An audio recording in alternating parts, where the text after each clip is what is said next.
24 years ago, I started the journal with the objective of making it a forum for people to be a learning community. So I don't just reject, I help them help themselves to improve their articles. And I've done it all those years. And that's rendering some good new people who are becoming not only good researchers, but good writers. So what's it take to make a good writer? Well, it takes many things. But I want to ask you a first question. When did people first, and by the way, get some paper out so you can make some notes. I will make these slides available to you, and I will make other things available. But please make some notes so you can raise some questions. When did people begin to publish their ideas or their stories? And how did they publish them? And why did they publish them? Who were some of the earliest ones? And please turn off, everybody, please turn off your phones. Please turn them off. You can be disconnected for 1 hour, please. You don't need to have any texting or any of that other garbage. I'm trying to get your attention. Okay? When? Anybody have a guess? Who were some of the earliest people to publish something? About 30,000 years ago, some of our ancestors made paintings on walls of caves. Some of those have been found in France and some other places. That's the earliest evidence of some people saying, I want to tell you, here's a dangerous animal, or here's a dangerous mushroom, don't eat it, or be careful about this, or this is fantastic. In other words, they had a message and they wanted to make it available to somebody else. Now, do you have something to say? Do you have something to say? And today, if you have something to say, at least from a scientific, technological point of view, we've got 10,000 journals. So you have many opportunities. So, scientists publish and share their findings to help the scientific community advance knowledge and understanding, to present new or original materials, to present an integrative review of 100 articles, all of the information about renewable energy from Eutropha or something like that. So pulling it all together. So new findings or some synthesis. Those are the two main ones. There are some others. And we all know that we're in the publish or perish treadmill. In order to get faculty status and to get promoted, we have to publish. In order to publish, we have to do research. In order to do research, we need some funding. So that interlinking between the funding bodies and us writing grants and say, oh, I'm a wonderful, fantastic scientist, I will do this and this and this and this, please give me 50 million baht or something. And then you do the work, and then you publish. And I'll show you a little later, you need to say thank you. And so then you go back to the granting agency and say, oh, thank you so much for the money you gave us. I've done this research, and look, here are 5 articles. They were published in A, B, C, D journals, and they have impact factors of X, Y, Z. Now, please give me some more money. And that kind of thing. That's part of what drives the scientific. Now, what do we want? You see it. Originality, significant advances, appropriate methods and conclusions were used and drawn, that it's readable, and those that meet ethical standards. By the way, we have lots of problems with plagiarism. And I could talk for hours about that. What we don't want are these. You see what we don't want. Unfortunately, we get some of that. About 70% of what we get, and even after review, revision, still about 70% we reject. So keep that in mind. Some preparatory questions. What do I need to do before I write? How can I properly plan? And how can I make sure that I use proper scientific language? Okay, those are some of the questions. Are you ready? And I'm going to go through this faster than usual because otherwise we won't get done before. Actually going through what I have here usually takes an hour and a half or more to get the engagement that I need and so on. You gave us this slide. But I'm going to give you these slides. Yes, sir. And I'll give you some others as well. Okay, what you're going to be doing is presenting some new original ideas or tying things together or summarizing. So, now, what is a good manuscript? It has a clear, useful, and exciting message. Now, it isn't supposed to be a novel or a mystery, but it should nonetheless have an exciting tone to it. Otherwise scientific articles can be very boring, and a lot of people fall asleep when they're reading them and when they're reviewing them. Okay. Is it presented and constructed in a logical manner? Is it designed so that the reviewers and editors can find the significance, the relevance, the newness? Because we see it first. We send it to reviewers and they say, oh my gosh, this is fantastic, or oh, I saw this garbage yesterday. Somebody else published it. So, your responsibility as an author, but also as an editor, as a reviewer. Okay, first of all, who's your audience? Ask yourself. First, do you have something to say? Okay. Now, who do you want to talk to? Chemical engineers? Politicians? Academic leaders? In all disciplines? Do you want to write something for your grandmother? It would be a different story, wouldn't it? Of course it would. Now, you may write your grandmother in some other way, of course. Probably not try to publish it in a journal. But nonetheless, I always ask that because everybody says, yeah, no, seriously, who is your audience? Who are you writing to? If you're writing to other chemical engineers or electrical engineers or mechanical engineers or construction engineers, you have a specific focus. And one of the journals in that field is probably apropos. If, on the other hand, you're talking to wanting to talk to a broader audience of people who are socially concerned, ethically concerned, economically, ecologically, politically, and technically concerned, the Journal of Clean Production and some others take that more holistic approach to bring in the social, ethical, equity dimensions with technical changes and policy changes and educational and research changes. That kind of holistic approach is what we try to do.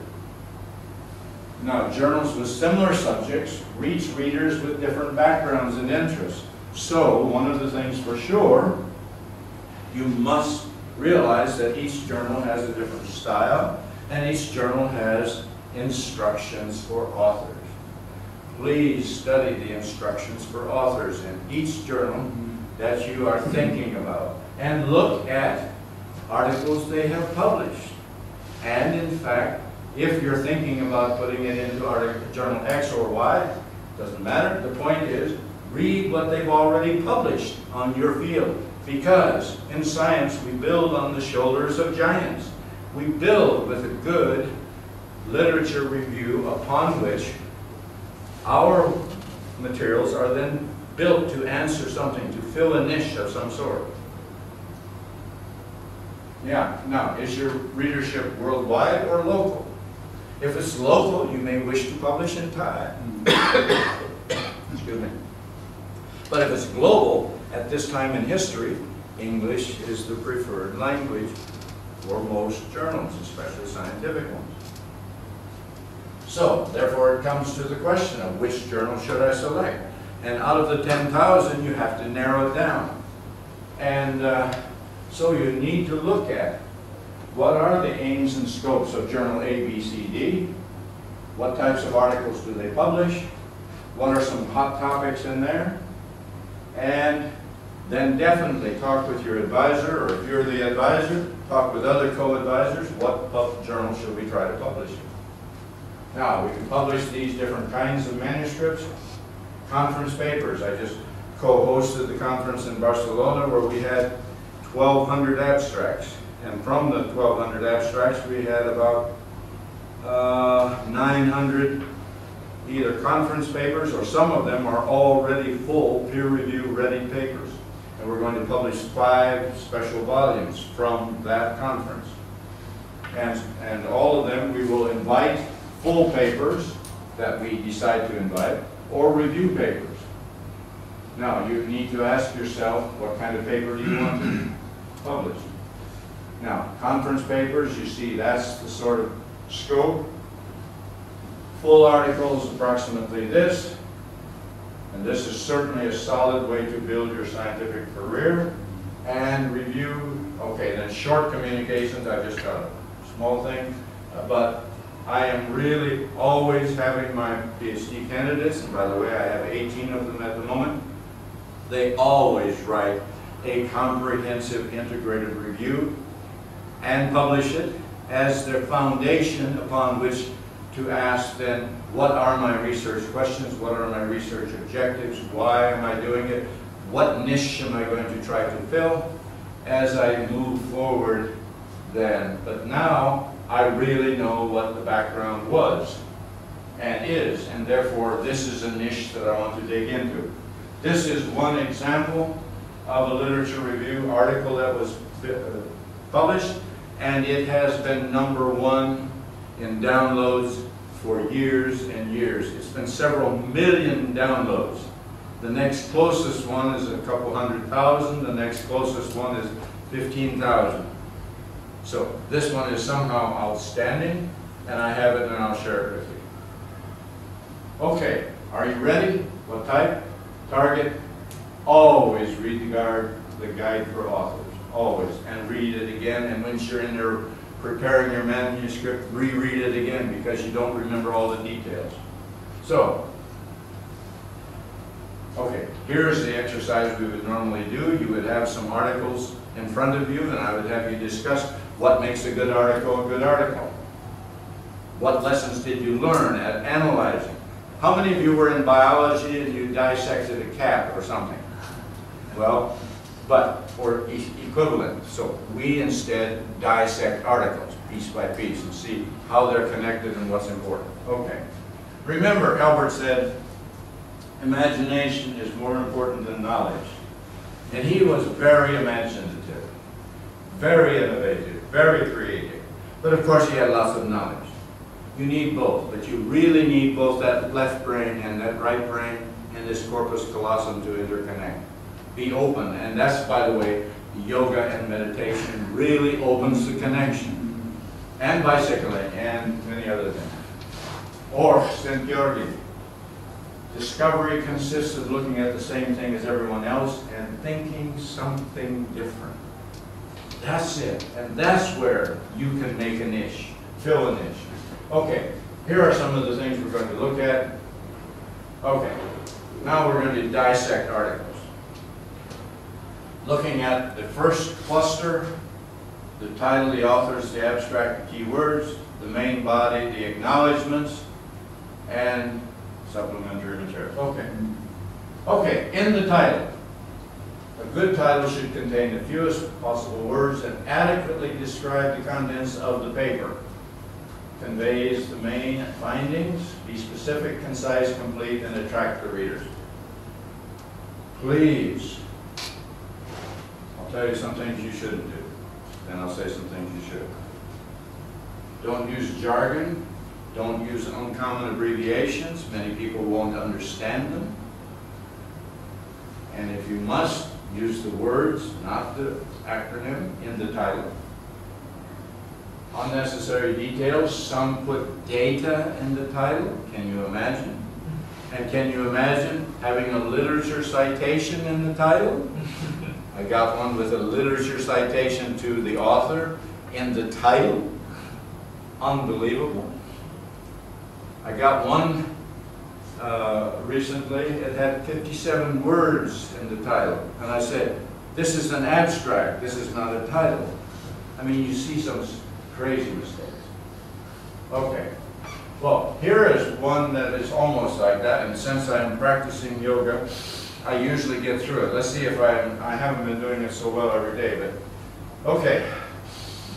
Slower processing is correlated with higher levels of depressed mood, fatigue, lower verbal fluency, fewer words and digits recalled, and poorer recall of visual spatial information in MS patients. Now, what did I made? I made it through all the way, and I'm still talking with the same breath. Whew. Look at that title. What's wrong with it? What's wrong with it? Too long. Too long. Clearly too long. What else is wrong with it? What else is wrong with it? Too many details. Way too many details. What else is wrong with it? Well, what's MS? Don't look down. What's MS? Hello, Ms. It could mean a female. MS is also abbreviation for manuscript. And what? Microsoft. It could be Microsoft, for sure, but the reader doesn't know, unless you know that in fact it refers to a disease, multiple sclerosis. So now, relationship between information processing, depression, fatigue, and cognition in multiple sclerosis. Now that's a better title, but it's still not good. What's wrong with it? There's still something wrong with it. Well, as a matter of fact, dogs, cats, pigs, chickens, horses get multiple sclerosis too. So, actually they were studying it in humans. So, again, this is better, but it's still not perfect. When my students come to me, I say, don't come with one title, come with 5 or 10 titles, and we're going to play with the words. We're going to play with the words so it really attracts attention, because the title is the first thing that anybody sees. And if they see that title, they say, I want to read that article. If they saw the other one, they say, forget it. And if I go to a search engine and I put in keywords or something like that, I may get 1,000. And I'm going to, hey, I want to read this one because of the title. Or I read the title and then I read the abstract. Oh, for sure. Now I want to read the whole article, so I download the whole other one. But if I got 1,000 of them, I'm only going to download 10 or 15 or 20, not all 1,000 of them. And even if I do, I'm not going to read all of them. Okay, so keep in mind, you've got to be a good salesperson of your article. You've got to say, what's so wonderful about my article? That's what a title should do. And then we get into the issue about authorship. Please decide that early, not late. We've had lots of battles. Well, I should have my name on it. I should have my name on it. I should have my name on it. Well, wait a minute. What are the deciding factors of who should be listed as an author? Well, the one who conducts this and put it together. Not somebody that just happened to want to have another publication. And we have lots of those. Many times every day. Oh, well, I gave them advice one day at coffee and they should put my name on it. Or something like that. Okay, we have some problems leaving out authors that should have been included, and that's legitimate complaint, and we shouldn't. But also including authors that shouldn't be there. I've had 1,000 people ask me, please, may I put your name as one of the authors? What? I didn't help you with it. Sure, as editor I helped. But I didn't help you, really. I didn't help you design your work. I didn't help you to write it. I helped you correct it. That's my job. You don't ask me to have my name on that article just because I helped you do that little bit. That's not my job, and that's not ethical. But I've had 10,000 people ask me to do that. And because there's somehow some stature. Now, I don't have a Nobel Prize, but if some people have Nobel Prizes, of course, they all are asked 1,000,000 times, please, can I have my article? Albert Einstein, may I have my article also co-authored by you? Don't. That's not fair. It's unethical. Yeah, listing consistently. Okay, now an abstract. You see what it is. It's precise and honest and stand alone. The article title the abstract, the names and affiliations, of course, of the authors, and the key words are brought into abstracting journals. And abstracting searches bring that in. They don't bring in the full title, the full article. So keep that in mind. It must stand alone. It must sell. No technical jargon and acronyms. Brief, concise, and cites no references. I got one recently that had 10 references in the abstract. 10. And tons of data. 2.77222% so-and-so. And the significance at 0.0000, boom. It was garbage. It was untrue from a statistical significance point of view. And they liked all of these zeros that you can put in there. But all of those data are not supposed to be in the abstract.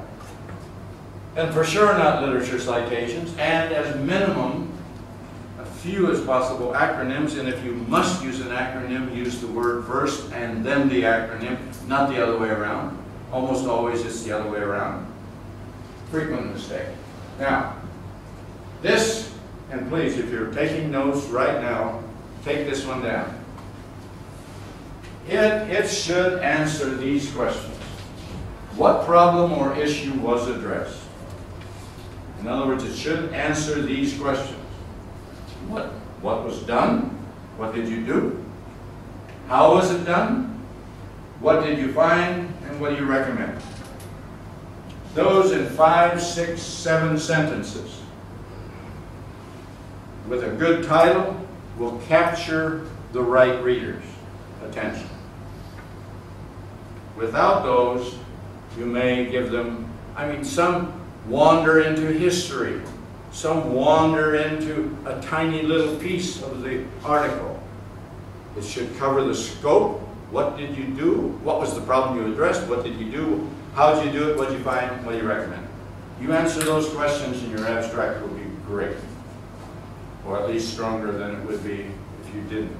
Keep those in mind. Any questions on those questions? Now, keywords. Again, very, very important. Because people search by keywords. And if you have the right keywords, somebody will find your article. If you don't have the right keywords, they won't. And it can be key phrases, 2, 3, 4 word phrases, like quality of life, for example. Quality of and life alone isn't good, but quality of life is good. And it's a good key search phrase, not only key words. Keep that in mind. And again, don't use abbreviations and so on, or as little as possible. Now, the introduction. Provide the necessary background information to put your work in context. It should be clear from the introduction why the current work was performed, its objectives and its significance, what was done before, what was done by you, and what did you find. In 1 or 2 paragraphs. Of course, you're only touching the surface. You're trying to, you've got the appetizer out there by the title and by the abstract. You give them another appetizer. You try to really get them hooked. Like if you ever go fishing, you've got the bait. You've got to hook them to read your whole article. So use the metaphor of fishing. You're fishing for readers. You want people to read your article because you believe you have something to say and you believe that they should be interested in it. Not everybody in the world, of course not. So you have the right journal, you have the right title, so you narrow down your audience to those who are working in this niche, whatever the niche is. And there are a million niches. Okay, keep this in mind. That introduction will have something about what's been done, but of course isn't the comprehensive review that you'll do a little later. Again, look at the guide for authors. Set the scene. Outline the problem, the hypothesis or the hypotheses, the research questions. Now, be sure, whoop, where did I go? Be sure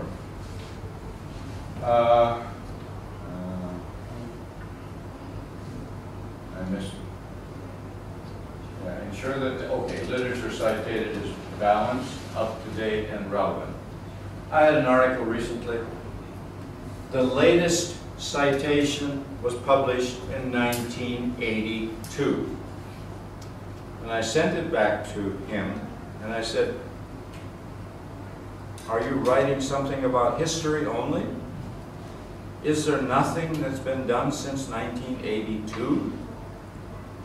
Well, as a matter of fact, we published 200 articles since 1982, exactly on what he was writing about. He had not updated his literature review.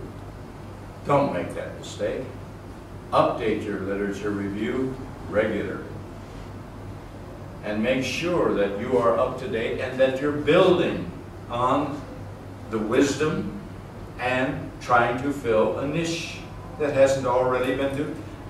His article had been published by several other people in other ways, or the content, 5 years ago. It was nothing new. And he was out of date because he hadn't done his homework. Okay. In the introduction, don't write an extensive review, or don't disproportionately say, so-and-so according to me, so-and-so according to me, so-and-so according to me, citing your own articles. One or two, yes, I've done this work, but so as so-and-so, so as so-and-so. Be balanced.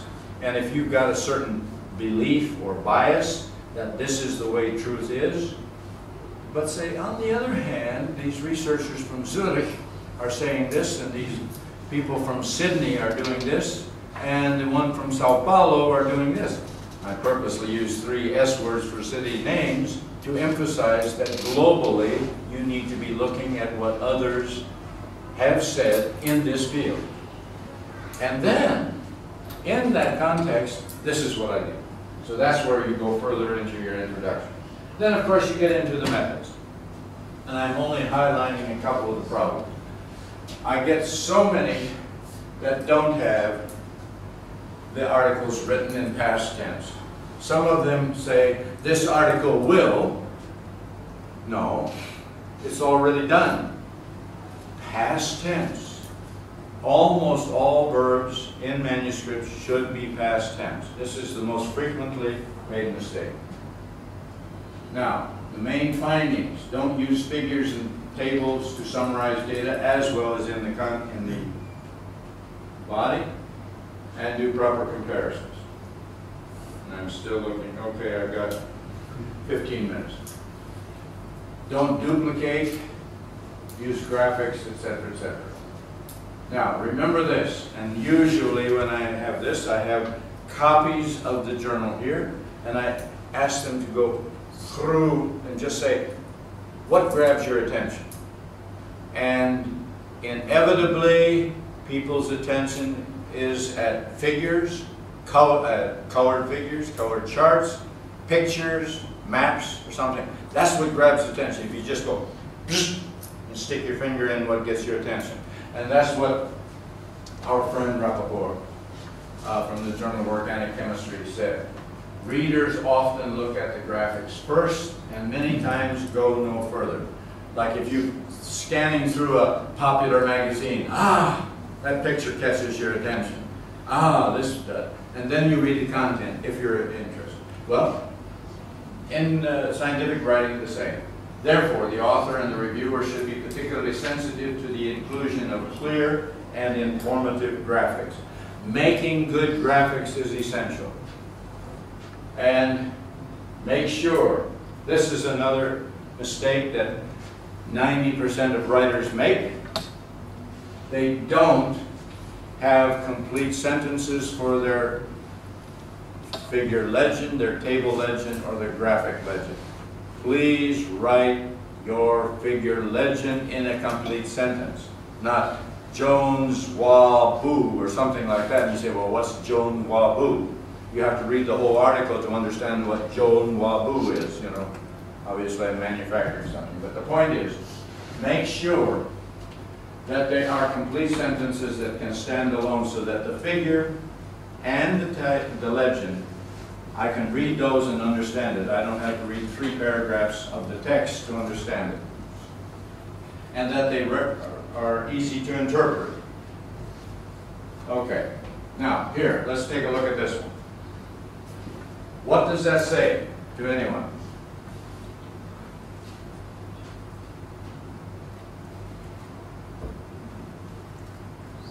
Color codes and notations of the soil layers.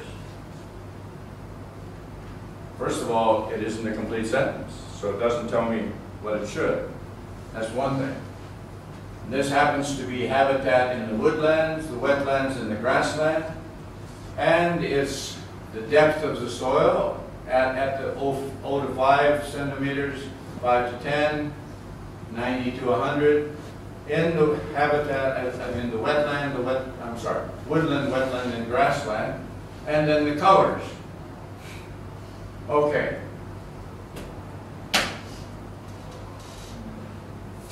That basically says the essence of what's in the title. In the figure. So the surface soils were dark grayish-brown, grading to light olive brown in the woodland, light olive brown in the wetland, pale olive in the grassland at 100 centimeters. Now, that sentence is far more valuable than this, although this is useful. Now, this gives me the opportunity to say something about 3 more things. We talked about keywords. The second thing that we are requiring is that the author writes 5 highlights that are different from the abstract but complementary. They must be complete sentences, 85 characters including spaces and punctuation, not longer. It gives you a great opportunity to say some things in positive sentences. So highlights. We can also add graphical abstracts. And further, you can even add an audio. Now the audio and say some data like this and much more data can be submitted as supplemental material. And that can then be stored in Elsevier's clouds and accessible by hyperlink. So that gives you as an author to say much, much more than your 8,000 words, 8,500 words of the article. Yes, the title is important. Yes, the abstract is important. Yes, the keywords are important. Yes, the highlights are important. Yes, the graphical abstract, and that's especially true for those of you in engineering. Some graphics can really catch the attention. But you can also put interviews with researcher X and academic, say, corporate Y and political Z to help make your article stand out. Hey, this is really good because this is weak. However, we think we can improve it with the next research we're going to do if you give me some more money or something like that. In other words, you can do a lot of things like that. So it means that you can also put video and maybe yes. Animation? Absolutely. Videos, animations, interviews, all kinds of things. Yes, we've got some now that have gigabytes of materials in the supplemental material.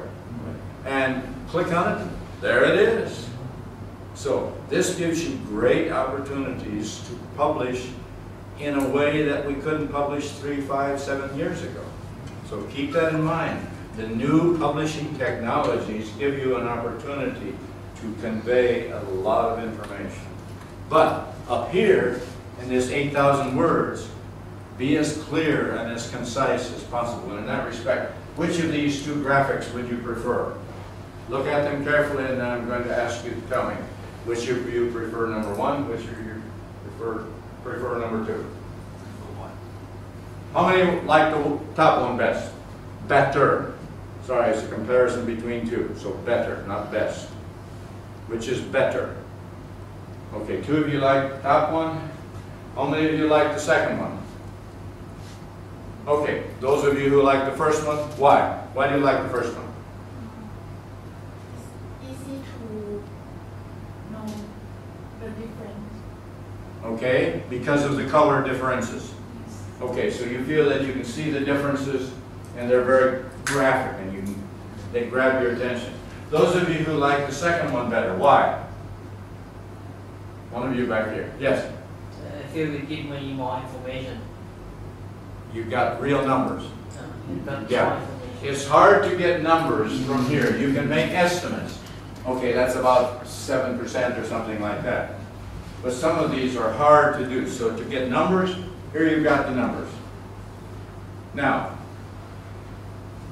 this is better, according to many, not only because of the numbers, but also many journals don't publish in color.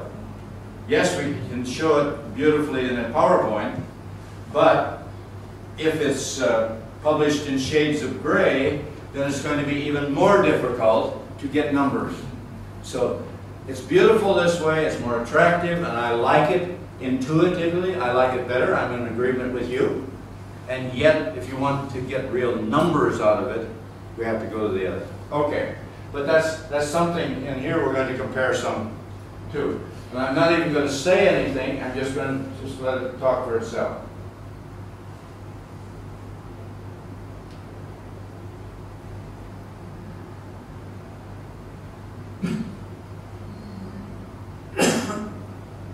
Did you see how it went? Let me back up again.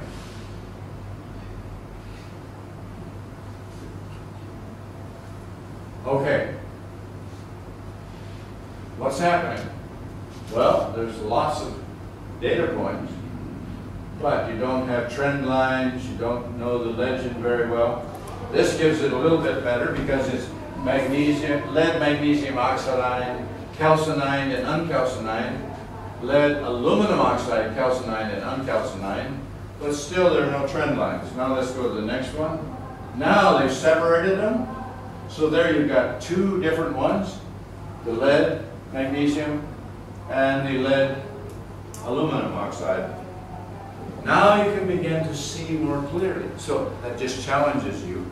If you're going to develop your figures, develop them so that they convey the message in a clear way so that I can understand them quickly. See how much better this is than the other? Okay, so that's another thing. When you're going to develop your figures, make sure that you really work on making them clear. I'm not going to go into the statistics, but be sure that your projects are, and your research is designed with enough replications and so on so that you can do proper statistical analyses later. And we won't go into that now. But in the discussion, now is your time to kind of recapitulate. What did I do? Why did I do it? Now what did I find? And what's its relevance? And how can we go beyond? And you know about that. But by the way, look at all possible interpretations. I asked my students to come with at least 5 alternative interpretations of their findings, not one. And let's see, can it be this way? But on the other hand, if you look at it that way, or that way, then you begin to say, wow, I never thought of it that way. Well, you need to, because it isn't always that clear. Okay, avoid making big, grand statements. The novel treatment will massively reduce the prevalence of malaria in the third world. I hope so, but are you sure? Don't brag. Okay, and by the way, in the conclusions, once again, you pull it all together in context, show it, not rephrase what you just said, and not restate what you just said in the discussion, but sort of tie it together and then say, what about tomorrow, tomorrow, tomorrow? What am I going to do tomorrow? Or what should somebody do? Keep that in mind. And here is where, among other things, you say thank you to the funding group. Thank you, Thai Scientific Research Council, for your grant number 177722221, whatever it is. It was very, very essential for us to be able to have done this work, and without it we couldn't. And here's our publication. Thank you very much. And by the way, I need some more money. It's something like that. I'm exaggerating only a little bit, but if you do good work, the funding agency and the agencies get this big acknowledgement. They can go to their bosses and say, look, we gave this man a grant, or these professors a grant for X buck 3 years ago. Look at the wonderful things they've done in publication. Look out there in practice. They've got 4 patents, and they're now it's being used in 4 companies. Okay, yes, we'll give them another $1 million. In other words, we have responsibility when we get money to do good work. But then we need to also say thank you, and that's where the acknowledgements come in, and other ways of saying thank you, of course. And then, hopefully, will help more graduate students to learn how to do good work and how to do good manuscripts and how to get on that journey. That's the kind of thing we're talking about. And of course, references. We get more errors in reference citation than any other part. Incomplete references, inconsistent citation methodology, and all kinds of things. So, and insofar as possible, don't use personal communication. In my conversation with State at Pattaya, I found so-and-so and so-and-so. And you put that in as that's not a good one. That was a good conversation, but nobody can reference it unless you taped it and then put it in the clouds. Okay, so then it's okay. Okay, I'm not going to go through all. I talked about supplementary material. There's a vast array of materials that you can go in. And by the way, in the instruction for authors, there are many author tutorials. Take those tutorials on how to be a good writer, how to be a good reviewer. We're not going to get into that because my next section is on how to be a good reviewer. And then there's a whole section on ethics and plagiarism. And literally we have, as one of my subject editors says, we have a plagiarism tsunami. We have at this moment at least 20 authors who are in Elsevier's plagiarism court at this moment. At this moment, it's the highest number I've ever had. Now granted, we're getting more articles, but it seems like the frequency is going up too.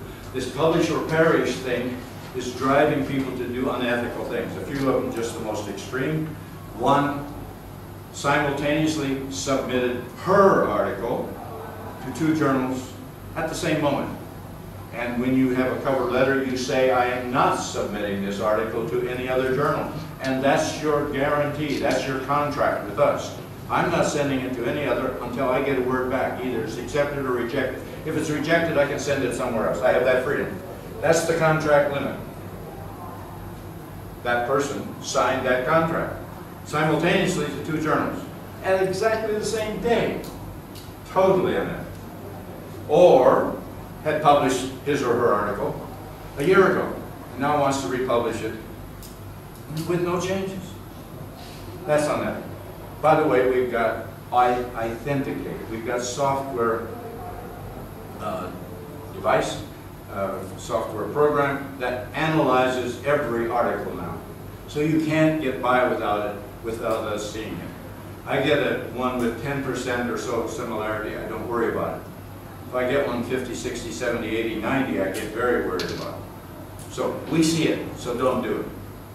The worst, the most blatant plagiarism we had was somebody took somebody else's article, took their name off, put their name on it, and submitted it to another journal. Exactly the same, no change, except the author.